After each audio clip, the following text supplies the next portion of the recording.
এটা আল্লাহ তাআলা বলতেছেন, পরের মালকে তুমি আমানতদারি করো না, হিসেবে যেন তোমরা না বলে অন্যায় করে নিও না। এটা আল্লাহ তাআলা বলতেছেন।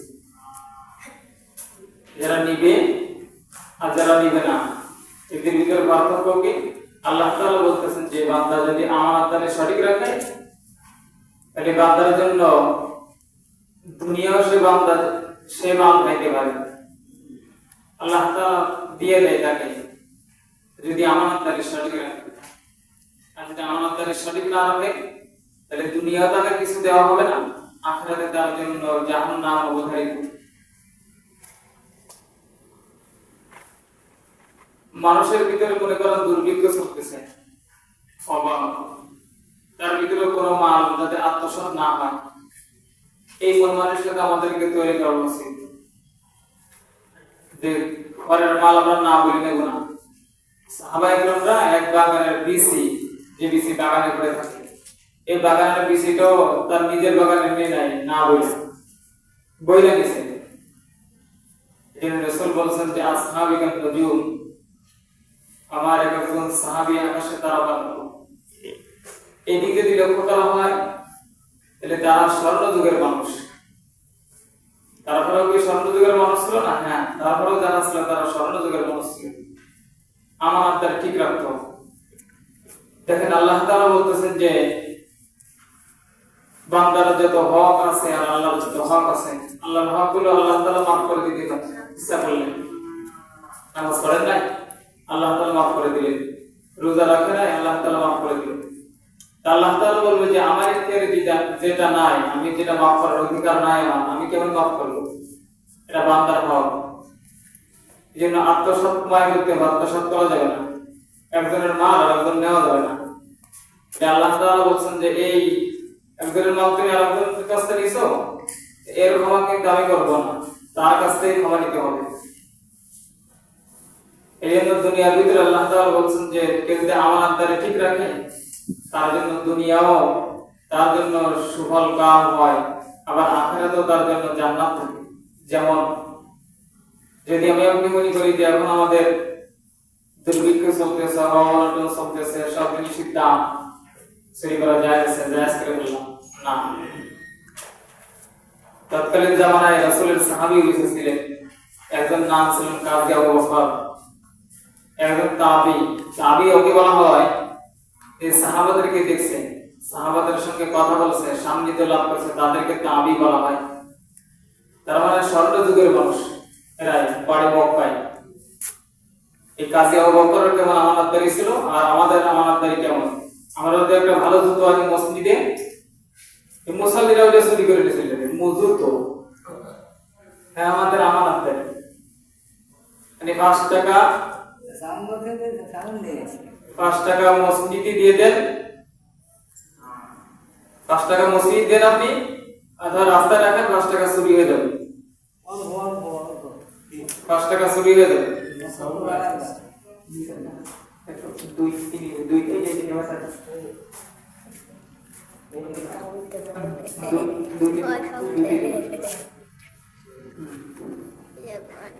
মানুষের জন্য হবে আমানতদারি। এই আমানতদারি হবে কেমনে? আপনি একটা নতুন জুতো আনলেন মসজিদের জুতোটা চুরি নিয়ে গেলেন, এটা এটা আমানতদারি না।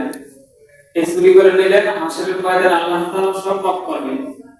এই জাম চুরি করছেন জুতোটা, এর কাছে মাফ নিতে হবে। হাসরের ময়দানে যদি বলে যে জুতো চুরি করলি, তাহলে আমি তো জাহান্নামে হয়ে যেতেছি, তুই জান্নাতে। জুতো চুরি করার কারণে আজকে তুই জাহান্নামে যা, আমি তোর বদলে জান্নাতে যাই, আল্লাহ তাআলা তাই ফয়সালা করে দিবেন। এই জন্য কোনো মাল না বলে নেওয়া যাবে না। বলতেছিলাম যে আমাদের দুর্ভিক্ষ চলতেছে, সব জিনিসের দাম, চুরি করা যায় আছে কিনা, আত্মসাৎ করা যায় আছে কিনা, এবার বিবেচনা করে দেখবেন। নবীজি যখন মারা গেলেন, তারপরে সাহাবীদের যোগ এসে গেল। আপনি আমি মনে করতে পারেন যে সাহাবীরা স্বর্ণের যুগ, ভালো মানুষ, হ্যাঁ। এবার সাহাবীদের থেকে যারা ছিলেন তাবী, তারা কেমন ভালো মানুষ ছিল? একজনের নাম কাজী আবু বকর, বাড়ি মক্কায়।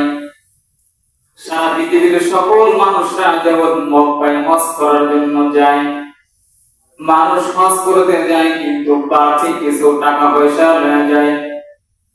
এজন্য নিয়ে যায় যে মক্কার কিছু স্বর্ণ অথবা হীরা কষ্ট কিছু আমি ছেলে মেয়েদের জন্য কিনে আনবো।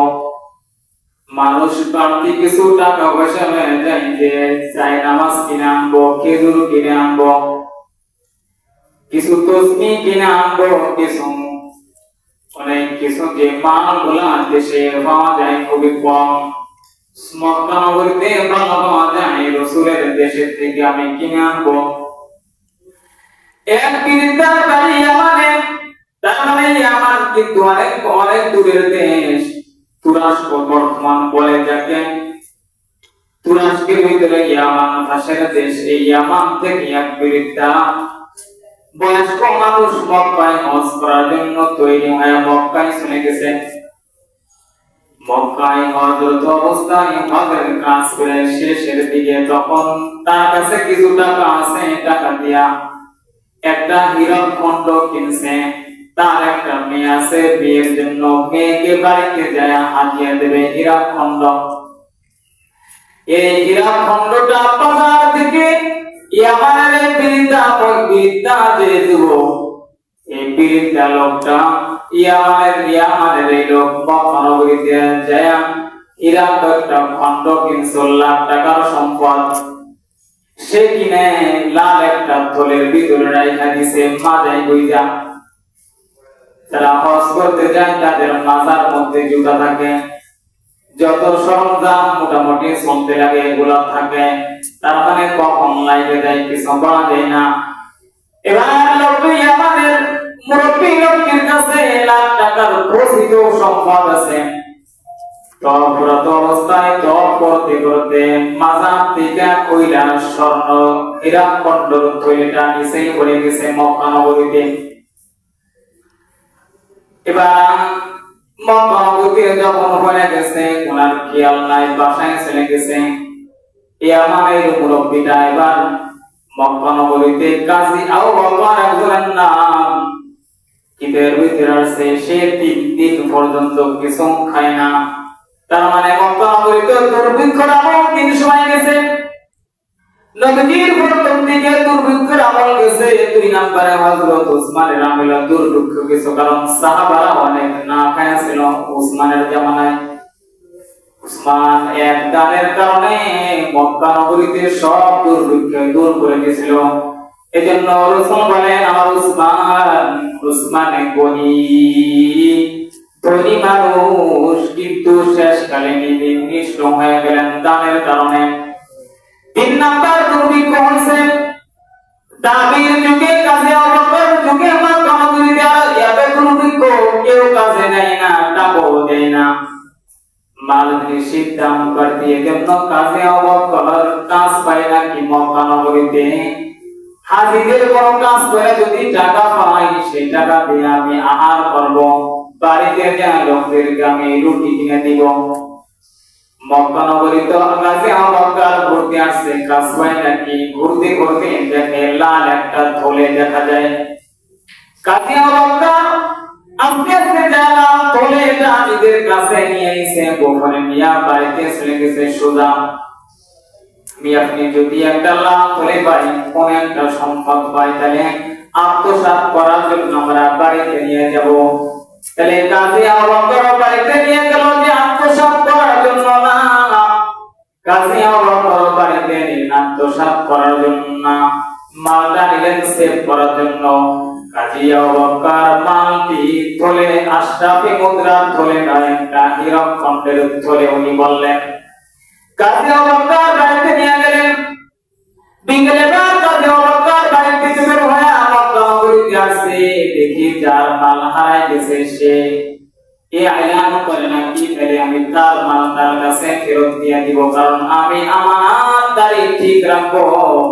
কারণ হাসরের ময়দানে আমি আমাদের খেয়ানত করে জাহান্নামে যেতে চাই না।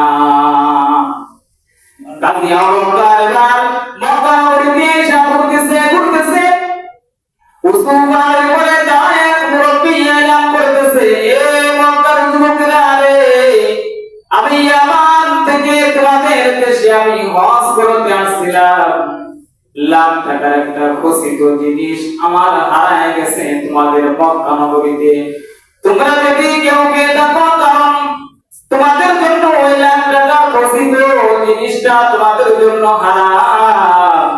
আর আমি ডান হাত উঁচু করে যে থলে দেখাই দিছি, লাল রঙের থলে দেখা যায়। থলের ভিতরে 500 আশরাফি মুদ্রা আছে। 500 আশরাফি মুদ্রা তোমার জন্য হালাল। আর আমার যে মালটা হারায় গেছে, তুমি যদি পেয়ে থাকো কেউ মক্কার লোকেরা, তোমাদের জন্য এটা হবে হারাম। আর আমার এই আশরাফি মুদ্রা তোমার জন্য হালাল। এবার নবী বলতেছে, মক্কার লোকেরা, তোমরা যদি আমার মাল পেয়ে থাকো, তাহলে আমার কাছে তোমরা ফেরত দাও। ফেরত দিলে তোমাদেরকে আমি 500 আশরাফি মুদ্রা তোমাদেরকে আমি হাদিয়া দিয়ে দিব, কারণ এই হাদিয়াটা তোমার জন্য হালাল। আর মাল গুলা যেটা মক্কা নগরীতে আমার মাল পাইছে, ওটা তোমার জন্য হারাম। এবার কাজী অলঙ্কার ঘোষণা শুনে বলছেন, আস্তে আস্তে পিছনের দিকে যায় মুরব্বির হাত ধরছে, জোরে করে কোনো বলতেছে, মুরব্বি কোনো কথা বলবেন না। মুরব্বি কোনো কথা না বইলা লোকটা যুবকের সঙ্গে বাড়িতে নিয়ে গেলেন কাজী আবু বকরের বাড়ি। কাজী আবু বকরের বাড়িতে নিয়ে বলতেছে, মুরব্বি আপনার বাড়ি কোথায়? মুরব্বি বলে দিলেন, যুবক বলি, আমার বাড়ি আমার, আমি বহু দূর থেকে তোমাদের মক্কায় হজ করতে আসছি। এবার যুবক বলতেছে, মুরব্বি, আপনার যে মালটা হারায় গেছে, যদি আপনি সঠিকভাবে বিবরণ দেন, তাহলে আপনার মালটা যদি হয় তাহলে আপনার কাছে ফেরত দেব। বাড়ি আমাদের মুরব্বি বলতেছে, আমি যে থলেটার ভিতরে মাল রাখছিলাম, থলেটা 4 ইঞ্চি বাই 4 ইঞ্চি। এই থলের ভিতরে একটা হীরা খচিত একটা সম্পদ আছে, একটা হীরা গলার হার আছে, এত এত লম্বা চিকন আছে, এত লোকদন আছে। এই মালটা আমার মেয়ের জন্য কিনছি, যদি তুমি পেয়ে থাকো আমাকে তুমি দিয়ে দাও। কাজী আবু বকর যখন ঘরের ভিতরে যায়, মাল একদিন খোলে নাই, যে থলের ভিতরে কি আছে জানে না। কাজী আবু বকর মুরব্বির বিবরণ অনুযায়ী কাজী আবু বকর ঘরের ভিতরে যায়, থলে খুলে বাদ দেখতেছে, হ্যাঁ, মুরব্বি যে বিবরণ দিয়েছিল সেই বিবরণ তো খাইতে গেল। তাহলে মনে হয় মুরব্বির মাল। মুরব্বির সামনে থলে দিয়ে বলতেছে, মুরব্বি, এই মাল আপনার, আপনার মাল মক্কায় ঘোড়া নিয়েছিলাম আমি, আপনার মাল আপনার কাছে ফেরত দিয়ে দিলাম। হাসরের ময়দানে আমি রাসূলের হাদিস অনুযায়ী আমি রাসূলের জান্নাতের কাছাকাছি থাকবো। সুবহানাল্লাহ। এবার কাজী আবু বকরকে বলতেছে, যুবক, আমার মাল কোটি টাকার সম্পদ আমাকে ফেরত দিলাম, এই না তোমার জন্য 500 আশরাফি মুদ্রা আছে, তোমাকে আমি হাদিয়া দিয়ে দিলাম। যুবক বলেন, না, ইয়ামানের মুরব্বি রে, এই মালটা আমার জন্য হালাল, কিন্তু আমি যদি দুনিয়ার জমিনে তোমার এই মালটা হালাল হিসেবে গ্রহণ করি, তাহলে তো হাসরের ময়দানে আমি রাসূলের কাছাকাছি জান্নাতে থাকতে পারবো না। কারণ নবীজি বললেন যে, এই আমার উম্মতেরা, তোমাদের কাছে যদি কোনো আমানতদারি মাল থাকে, তোমরা যেন আমানতদারি তাদের কাছে ফেরত দাও, কারণ আত্মসাৎ করকারী কোনদিন জান্নাতে যাবে না। কাজী আবু বকর মালটা ফেরত দিলেন।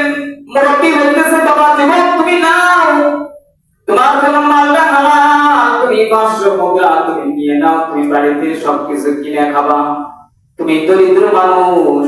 যুবক বলতেছে, না গো মুরব্বি, মাল নিব না, কারণ যদি আমি মাল নেই, হাসরের ময়দানে নবীর কাছাকাছি জান্নাতে থাকবো না। এবার বলতেছে, যুবকরা যখন যুবক থেকে মুরব্বি বাড়ি থেকে যখন বিদায় নিছেন, ঘর থেকে বের হয়, যুবকের দিকে একবার তাকায়, আবার সামনের দিকে রওনা দেয়। যুবকের দিকে একবার তাকায়, আবার সামনের দিকে রওনা দেয়। কারণ মুরব্বি আমাদের মুরব্বি বলতেছেন যে, কোরআন এবং হাদিসে যা যা বলছিলাম, যে এমন এমন যুবক বান্দাদেরকে আল্লাহ তাআলা জান্নাত না দিয়ে পারবেন না। কারণ নবীজি বললেন, যদি এমন আমানতদারি করো মানুষ হয়, তাহলে সিদ্দিকে আকবরকে যেমন 8 দরজা দিয়া জান্নাতে ডাকবে, এমন ওয়ালা বান্দাকে 8 দরজা দিয়া জান্নাতে ডাকবে। এবার মুরব্বি রওনা দিয়েছেন, কিতাব লেখেছে এক পা পিছনের সামনে দেয়, আবার যুবকের বাড়ির দিকে পেছনের দিকে আবার তাকায়, ফিরা ফিরা তাকায়। শিকার দিয়া যুবক দূর থেকে তাকায় বলে, মুরব্বি, ওই আমাদের মুরব্বি, আপনার মাল তো আপনাকে দিয়ে দিলাম, আপনি কেন বারবার আমার দিকে তাকান, বারবার কেন তাকান? মুরব্বি বলে দিলেন, যুবক রে, আমার মনে কত বাসনা, কারণ তোমার মতন যুবক জান্নাতের দরজা দিয়ে ঢুকে যাবে জন্য জান্নাতি যারা যাবে তাদের মুখখানা আমি বারবার দেখতে চাই। মুরব্বি আমার দেশে চলে গেলেন। আল্লাহ বলেন যে মাল যদি কেউ আত্মসাৎ না করে আমার তারে ঠিক রাখে, দুনিয়ায় তার জন্য পুরস্কার, আর জান্নাতে তার জন্য জান্নাতুল ফিরদাউস তার জন্য রেডি করে রাখছেন। কিতাবের ভিতরে আছে এক যুবক পরে মুরব্বি বাড়ি যাওয়ার পরে মারা গেছে, মারা যাওয়ার আগে হীরার খণ্ডটা আছে, হীরা বলার হার মেয়ের কাছে দিয়ে গেছে। কাজী আবু বকর এক যুবক পরে নৌকায় ভ্রমণের জন্য মক্কা থেকে বের হয়েছে লোকজন লয়া। কিছু দূর নদীর মধ্যে আসার মধ্যে সবাই ডুবে গেছে, সবার নৌকা ডুবে গেছে, সবাই মারা গেছে। কাজী আবু বকর সাঁতরাতে বেহুশ অবস্থায় জোয়ার মধ্যে ইয়ামানের দ্বীপের ভিতরে শুয়ে গেছে। এবার ইয়ামানের দ্বীপের ভিতরে শুয়ে কাজী আবু বকরের বাড়ি মক্কায়, ভাসতে ভাসতে ইয়ামান দেশে চলে আসছে। বেহুশ অবস্থায় যখন সকালে সূর্য উঠতে চোখের ভিতরে পড়ছে, বালের ভিতরে শোয়া, সরের মধ্যে শোয়া। কাজী আবু বকর যখন সূর্য চোখে পড়ছে দিয়ে গেছে, কাজী আবু বকর হঠাৎ করে বেহুশ থেকে হুশ হয়ে গেছে। কাজী আবু বকর হুশ হয়ে বলতেছে, হাই হাই, আমার সব সাথী মারা গেল, আমি একা জীবিত রইলাম। কাজী আবু বকর সরের ভিতরে শুয়ে পড়ে কোরআন তেলাওয়াত করতেছে, জোরে জোরে কোরআন তেলাওয়াত করতেছে।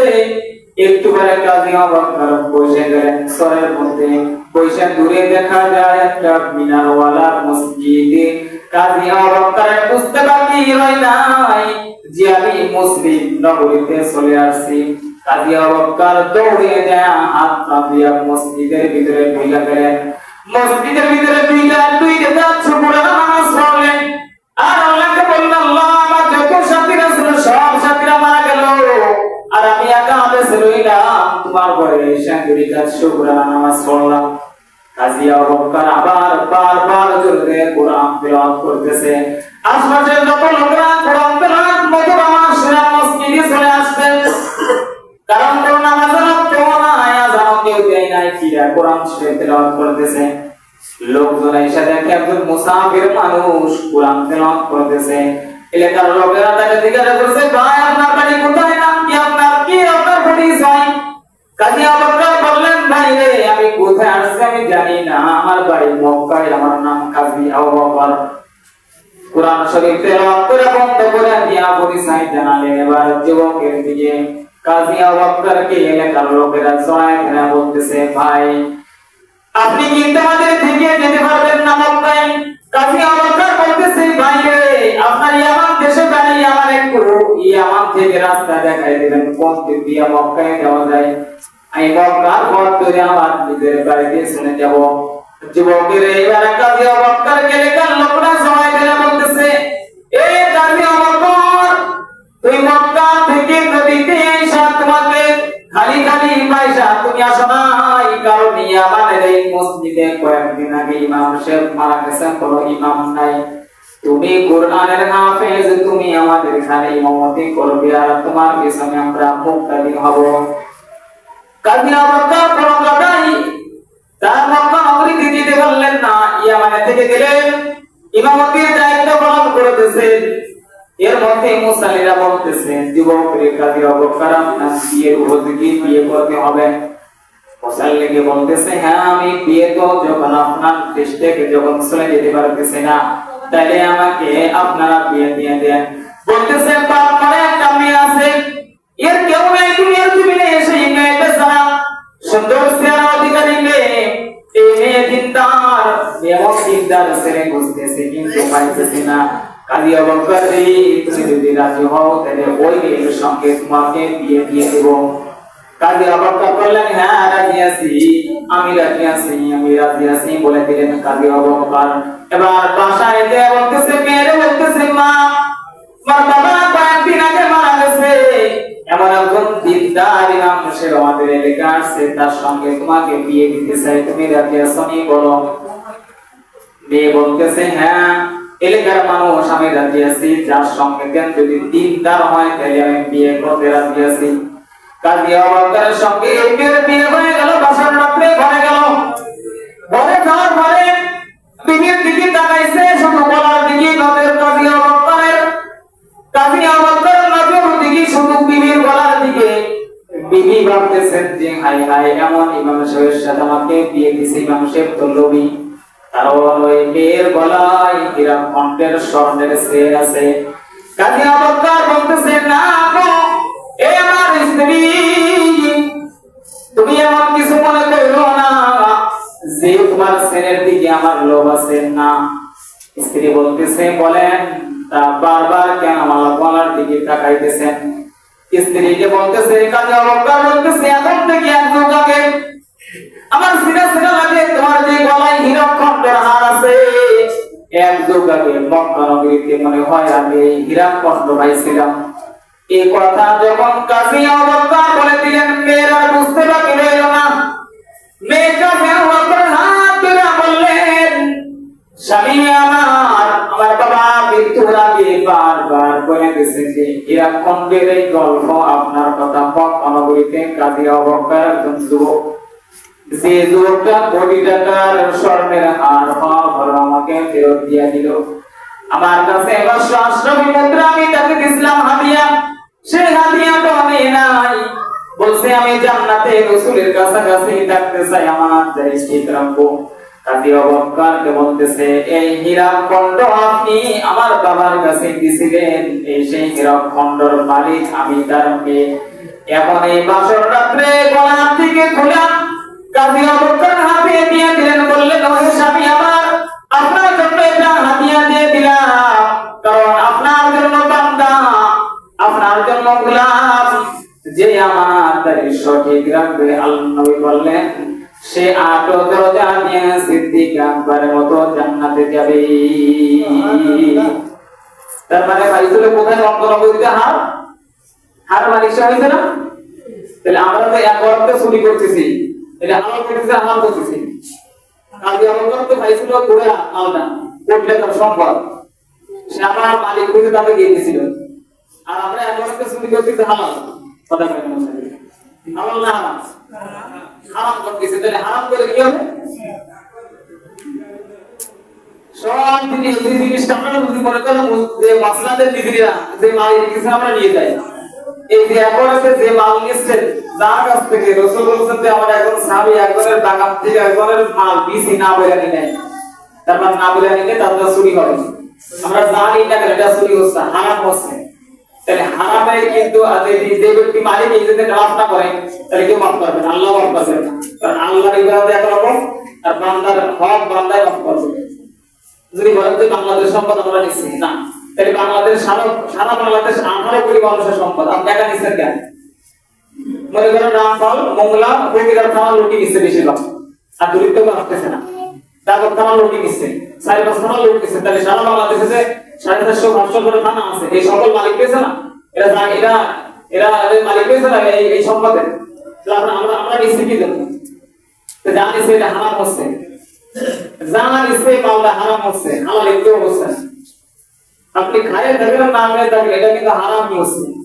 এজন্য আমরা হারাম থেকে বেঁচে থাকবো ইনশাআল্লাহ। বলেন ইনশাআল্লাহ। আল্লাহ তাআলা আমাদেরকে আমানতদারি ঠিক রাখার তৌফিক দান করেন। সকলে আমিন। ওয়া বিদাওয়ানা আলহামদুলিল্লাহি রাব্বিল আলামিন।